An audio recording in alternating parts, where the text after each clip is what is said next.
Сега, мејата сабота најавив дека ќе имаме и едно друго повторување денес. Бидејќи прашав, дали 70 седумки од Данијел 9 глава се јасни или беа шпанско село? Сте се сеќавате? Јасни се или не се јасни? Тие треба да се јасни, јас мислам дека за секој треба да се јасни. Да, повторувањето е мајка на знаењето, да. Јас би сакал да го прочитам уште еднаш цитатот од рани списи, бидејќи овој цитат содржи една многу интересна информација. И со овој цитат ќе завршиме следната сабота, ако даде Господ живот и здравие. Значи, рани списи, ова е оригиналната страница 35, нели? Инаку во македонскиот превод е 28-та страница. Во првата визија на Елен Хармон, како 17 годишна девојка, декември 1844 година. Вели, и тогаш настапи јубилеот, кога земјата треба да се одмори. Видов еден побожен роб како победоносно се подига и ги фрла оковите со кои бил врзан, додека неговиот безбожен господар беше целиот збунет, не знаејќи што да прави. Затоа што злите нема да можат да го разберат Божиот глас. Потоа се покажува голем бел облак. Изгледаше поубав од кога и да е предходно. На него седеше синот човечки. Не го запазуваме веднаш Исуса, но како облакот се приближува кон земјата, се појасно го гледаме неговиот драг лик. Овој облак, кога првпат се појави, представуваше знакот на синот човечки на небото. Гласот на Божиот син ги повикува заспаните светии кои се појавуваат облечени во бесмртна слава. Живите светии беа преобразени во еден момент и заедно со нив беа земени во кола со чинета од облак, која издигнувајќи се кон небото изгледаше многу величенствено. Значи, во оваа визија или видение се опишува второто Христово доаѓање. Како Христос се приближува од голема далечина. Не знам дали тогаш ќе постојат функционални телескопи кои што ќе го забележат уште пред да се забележува тој облак со голо око. Но како се приближува, ќе стане се по-забележително дека Христос доаѓа, обкружен со огромна војска на свети ангели. И кога ќе дојде, ги повикува заспаните светии, односно општото воскресение на мртвите. Тоа е контекстот на цитатот. Но пред сето тоа вели, тогаш настапи јубилеот, значи уште пред да се појави Исус, тогаш настапи јубилеот кога земјата треба да се одмори. И поставивме прашање на крајот од беседата мејатата сабота, дали според овој цитат, кога Христос ќе дојде по втор пат, ќе дојде во јубилејна година, според овој цитат. Да, така изгледа, нели? Да. Добро. Дали врз основа на тоа може да се знае која година ќе дојде Христос? Тука е малку тврдо. Од каде знаеме, тоа е точен одговор, не може да се знае. Од каде знаеме дека не може да се знае? Го прочитавме тој цитат. Дела 1, во 6 глава, учениците поставија прашање. Во кое време, Господи, во кое време ќе го восстановиш царството Израелово? И тој одговори, не е ваше. Што? Да ги знаете. Кој што Отецот ги задржал во своја власт.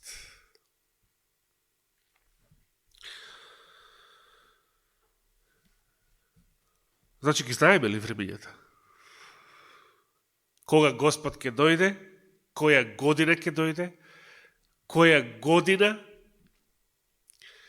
ќе го воспостави своето царство на земјата. Го знаеме ли тоа? Не знаеме. А што знаеме? Ако тоа не го знаеме, што знаеме? Знаците ги. Знаците на времето ни се дадени да ги пазиме и да ги знаеме. Има ли јубилеот врска со знаците на времето?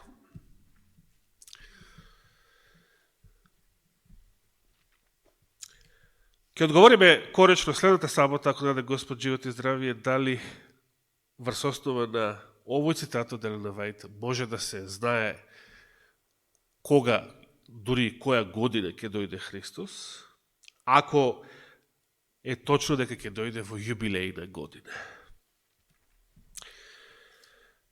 Но, до тогаш, треба да научиме како треба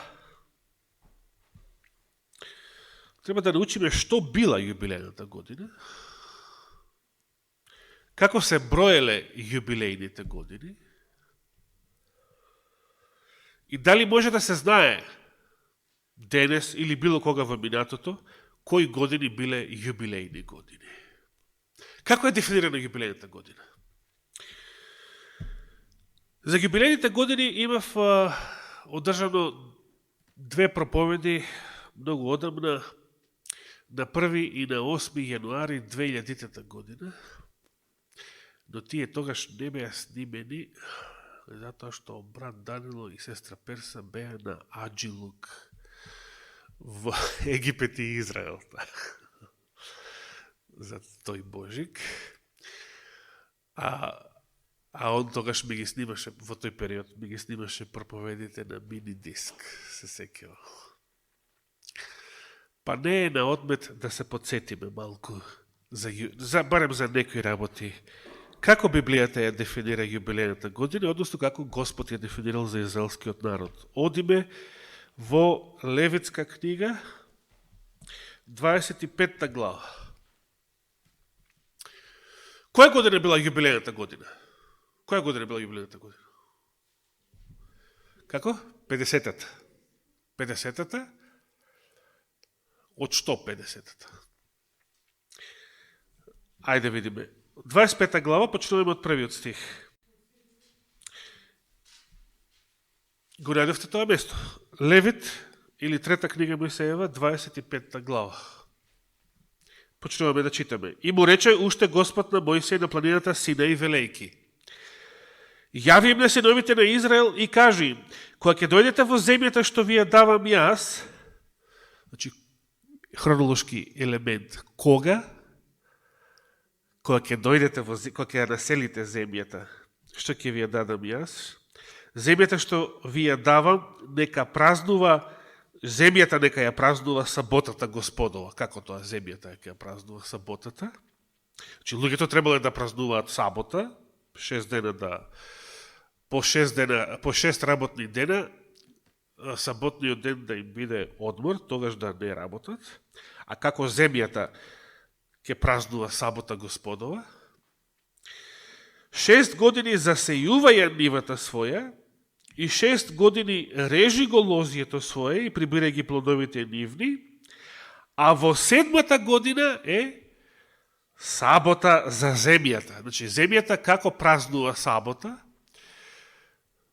така што таа година, 7-та година, а од кога почнува се да се брои така? Кога ќе влезете во земјата. Значи, имаме еден интересен хронолошки податок сега. Кога израелскиот народ влегол во ветената земја, кога почнал да живее на неја, кога почнал да ја обработува и така натаму. Значи, кога се тоа почнало. Може и дома да се истражувате. пред следната сабота. А секоја 7 година значи да земјата да се одмора. 5 стих понатаму вели, односно 4 него завршивме, не ја сеј нивата своја и него режи лозето свое, оно што само ќе израсте на нивата твоја, него жнеј и грозието од нережаните лози твои не собирај го тогаш во 7-та. Нека биде тоа година за починка на земјата. И сега од што ќе живеат израелците таа година? И за време на починката на земјата, тоа нека биде храна за сите вас, за тебе и за твојот роб, за робинката твоја, за наемникот твој и за придојдениот населен кај тебе, а за добитокот твој и за дивите животни што се на земјата твоја, тие плодови нека им бидат храна.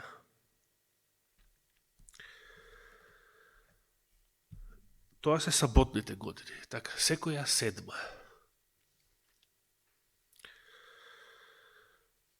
Потоа што? 8 стих.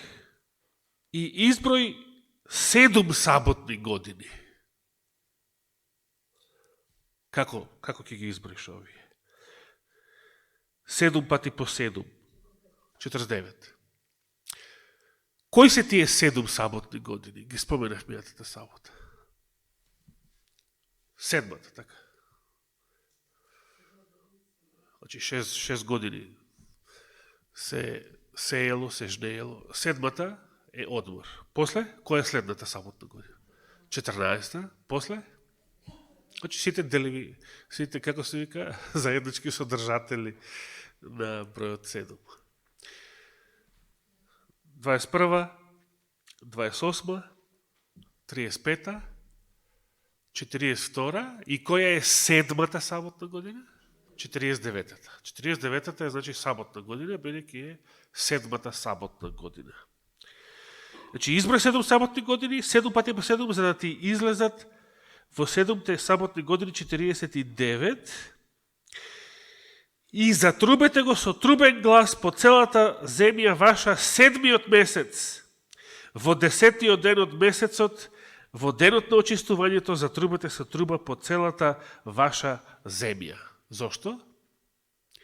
Значи, есента 49-та година од тој циклус, која што е саботна година, во 10-тиот ден од 7-миот месец, со труба, во денот на помирувањето, значи, или денот на очистувањето, или по еврејски Јом Кипур, тогаш затрубете со труба по целата земја ваша. Зошто? И осветете ја 50-та година. Значи, тогаш, есента, кога завршува 49-та, кога завршува 7-та саботна година, започнувало што? Таа есен. Јубилејната или 50-та година. Значи, ова е некако аналогија на 7 седмици од Великден до 50-ница.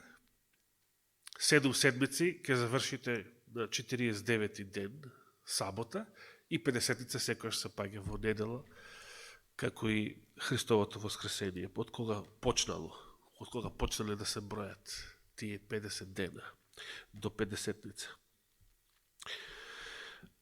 Сега, како години гледано, значи, по 49, по 7 саботни години, значи не било кои 49 години, туку 49-та да биде последната саботна година, 50-та после неја била јубилејната година.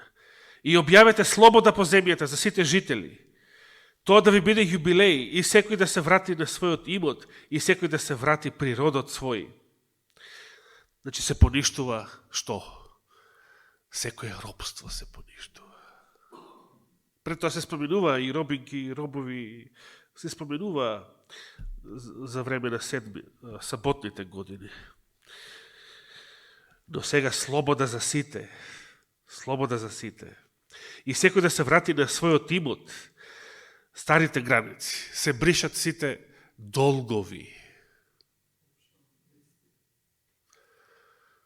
Значи, тогаш да ти дојде извршител, можеш да го заколиш. Да се пошегувам.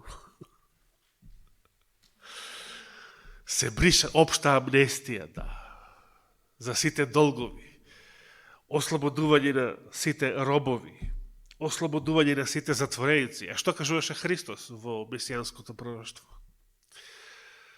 Духот мој е врз мене и ме помаза, шо да правам? Се сеќавате ли? Што памтиме вака на памет? Да, значи, оковите на робството да ги раскинам. Добро. Нешто друго? Се сеќаваме? Или да го најдем уште еднаш и тој стих. И 13 стих овде вели, 12 вели зашто 50-та година да ви биде јубилеј, 11-тиот, се враќаме, во таа година не сејте и не жнејте го она што ќе израсне само од земјата, ниту го собирате грозите од државните лози, зашто тој е јубилеј. Значи, исто како и саботната година пред тоа, ова ќе му дојде втора година едно по друго, земјата да се одмора, зашто тој е јубилеј, свет да биде тој за вас, од нивите јадете го само она што само ќе израсне. Во таа јубилејна година нека секој се врати на имотот свој, еве ги и долговите, ако му продаваш нешто на ближниот свој или ако го купуваш нешто на ближниот свој, не нанесувајте си неправда еден на друг. Ти треба да купуваш од ближниот свој според бројот на годините по јубилеот и според бројот на годините на приходот тој треба да ти продава.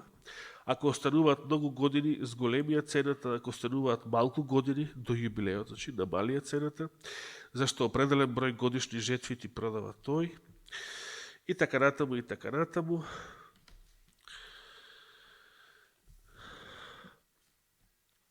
Само би сакал да прочитам еден посебен благослов.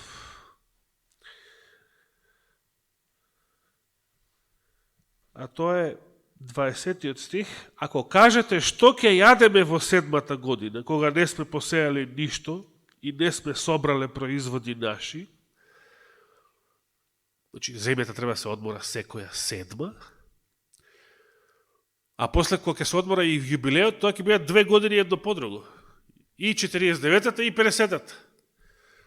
И, чаре, од што ќе живееме? Што ветил Господ? Јас ќе испратам благослов мој во 6-та година. Значи во 48-та, да речеме, ако е последната саботна, пред јубилеот. Но и за секоја 7 предходно, јас ќе испратам благослов мој во 6-та година и таа ќе даде плод за 3 години. А во 8-та година ќе сеете, но ќе ги јадете старите производи до 9-та година. Кои се старите? Од која година се старите производи? Од 6-та ќе јадете до 9-та. Значи, дури и 49-та и 50-та да се одмора земјата, вие од 48-та ќе јадете и во 51-та и во 52-та, ако така ги продолжиме.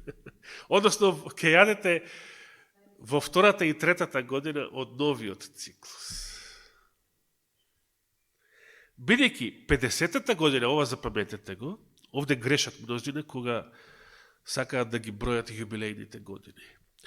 50-та година е првата година од новиот циклус, од новата седумка. Значи, 49-та била саботна година, така? И сега, која ќе биде следната саботна година после таа 40, значи која ќе биде после 49-та, која ќе биде саботна година? До тогаш ги броевме по 7, така? 7, 14, 21 и така до 49-та. После 49-та, која ќе падне саботна година? Па исто така, 7 години подоцна. Значи, јубилејната 50-та не го расипува тој распоред. Јубилејната 50-та година е првата година, да ја наречам така неделна година, значи прва година од новата седумка и прва година од новиот јубилеен циклус. Според тоа, ако некоја година е јубилејна година, која ќе биде следната јубилејна година? Конкретно, па од кај почнавме? Зашто тие бројки? Од почеток, не? Еве вака да речеме, ако велат сега, дека 27 година е јубилејна година, така? велат и веруваат некои дека 2027 е јубилејна година. Дали е, ќе видиме. Ќе видиме следната сабота, дали е баш таа јубилејна година. Или веќе може би знаете дали е или не е. Јубилејната година е 50-та година после 49-та. Така, 49-та е саботна. Но сега не одговараме на тоа прашање. Но кога би била 27-та година, јубилејна година, тогаш следната година која што е јубилејна, која ќе биде? Од 27-ма, следниот јубилеј, која ќе биде? Ако од 27-ма е јубилејна година. 76-та. Значи, не е 27-ма, па после 50 години подоцна, туку 49 години подоцна. Зошто? Затоа што јубилејната година е истовремено првата година од новата седумка и првата година од целиот јубилеен циклус. Значи, јубилејните години се бројат исто како саботните години. Само што саботните години се секоја седма, значи секоја саботна плюс 7 наредната саботна, а јубилејните се, значи, 50-та и од една јубилејна до следна јубилејна 49 години подоцна. Значи, не е точна онаа површна математика, демек, ако 27 година била јубилеј кога Христос се крстил, што покажавме мината сабота дека тоа не е точно. Зошто 27 година не е точно дека е јубилејна од новата ера? Кога Христос се крстил, дека тоа не било јубилејна година.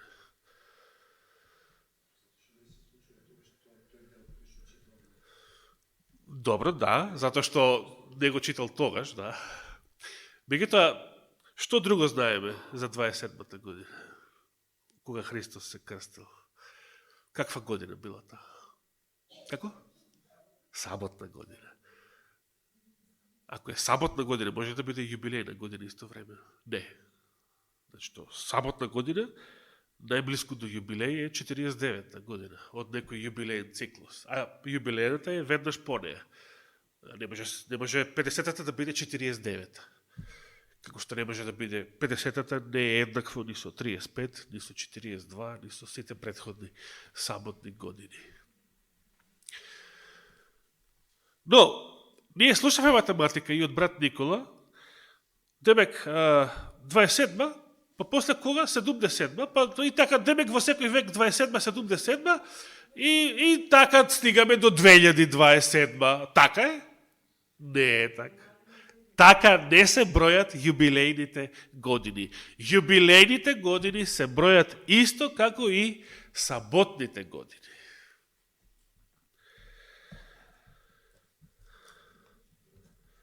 Го разбравме овој дел до сега. Сега, за да одговориме на прашањето која е јубилејната, дали знаеме историски некои години што биле јубилејни години, треба да знаеме кои биле историски, кои биле саботните години.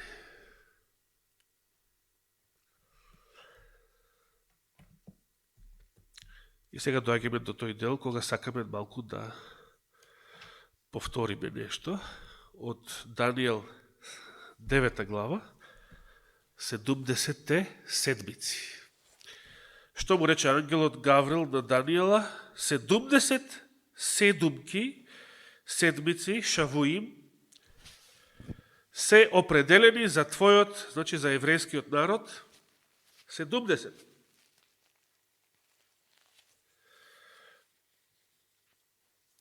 Прашање. Од кога до кога тие 70 седумки? Значи, што значат 70 седумки?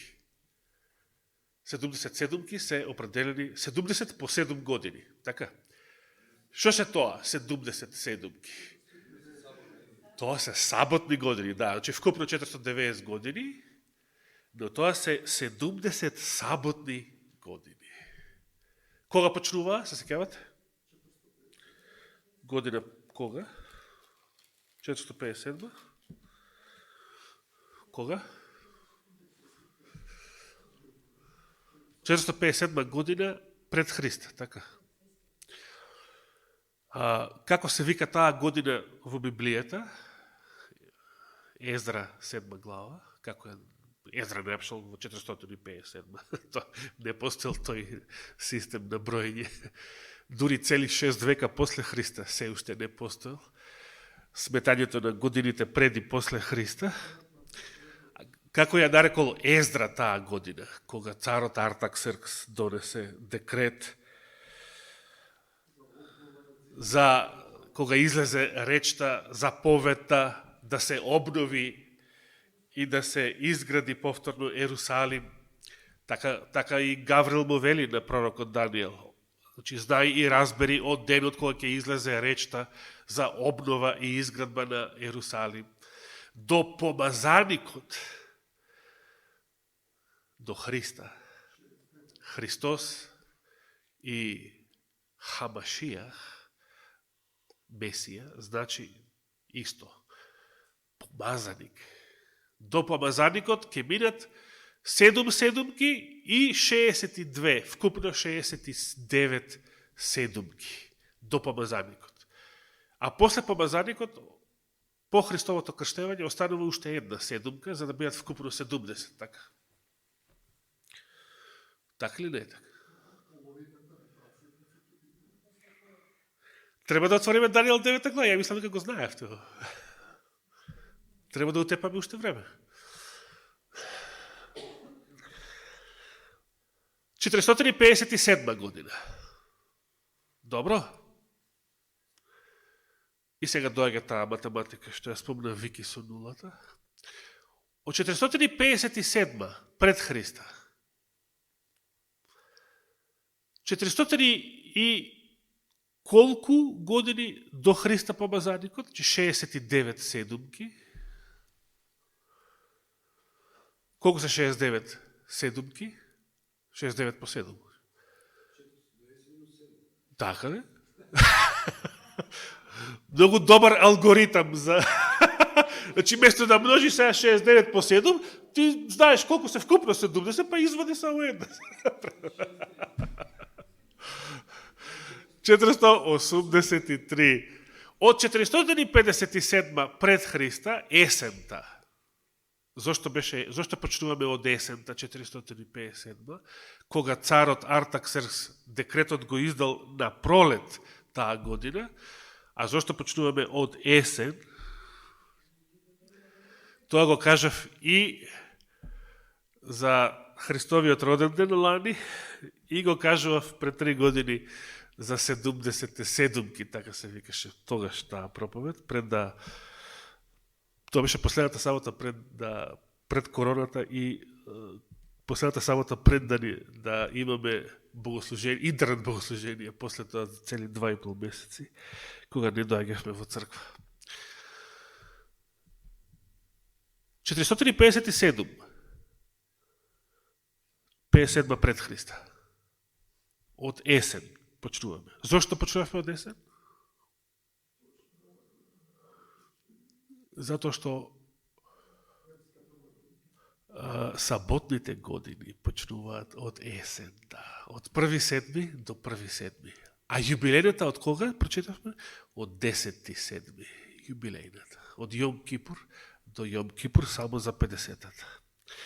А од 1.7. од денот на трубите или младина до следниот 1.7. трае саботната година. Веројатно има врска со земјоделскиот циклус. Значи, на есен сеат, потоа жнеат следната, јачминот го жреат на пролет, житото и понатаму, подоцна во текот на летото и така натаму. Тоа била нивната фискална година, така да речеме. И сега, 457 на есен, плюс 483 е еднакво колку? Или како треба да се смета сега? Како треба да се смета? 483 години подоцна. 27. Да.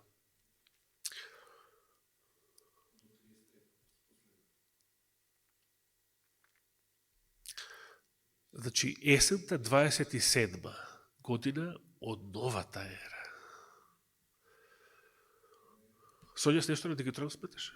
Сметаш нешто? Не, добро. Ме интересираше дали имаш резултат. Значи, 69 седумки завршуваат есента 27 година од новата ера. Таа есен, 27 година од новата ера, Христос наполнил 30 години. Тоа беше Христовиот роден ден. Да, после тоа беше крстен. И сега. Меѓутоа, и апостолите, кога живееле во тоа време, не велеле 27-та година од новата ера. Како што и во времето на царот Артаксеркс и во времето на Ездра и Неемија не се кажувало 457 година. Значи, како Ездра ја нарекува 457 година, а како доктор Лука ја нарекува 27 година од новата ера. Нека останат прашања за следната сабота. 15-та година од царот Тибери, точно, тоа е во Лука, 3 глава. А Ездра како ја нарекува 457 година, кога почнува да се сметаат 70 седумки? Да, така гласи пророштвото. Меѓутоа како ја викаат годината? Ездра, како ја вика? 7-та година од царувањето на Артаксеркс. Тоа е во Ездра 7 глава. Благодарам. Значи, Библијата ги дава хронолошките податоци кога била издадена таа заповед и кажува истовремено 15-та година од царот Тибери кога се исполниле тие 69 седумки до помазаникот, односно до Христа. Ова е многу битно да го знаеме, затоа што пророштвото за првото Христово доаѓање било дадено, било кодирано со саботни години. Со системот на саботни години. 70 цели седумки, значи 70 саботни години, од кои првите 69 до помазаникот до Христа, до неговото крштевање, почетокот на неговата јавна мисија, кога наполнил 30 години, 15-та година на царот Тибери и после него последната седумка, последните 7 години. Ова е многу важно за христијанската вера, е ова многу важно. Библијата точно прорекла година кога ќе се појави, кога ќе дојде Месија и ќе биде објавен јавно на денот на своето крштевање. Дури и Отецот ќе го прогласи за свој возлюбен син среде израелскиот народ. И тоа точно се исполнило до година. Точно се исполнило.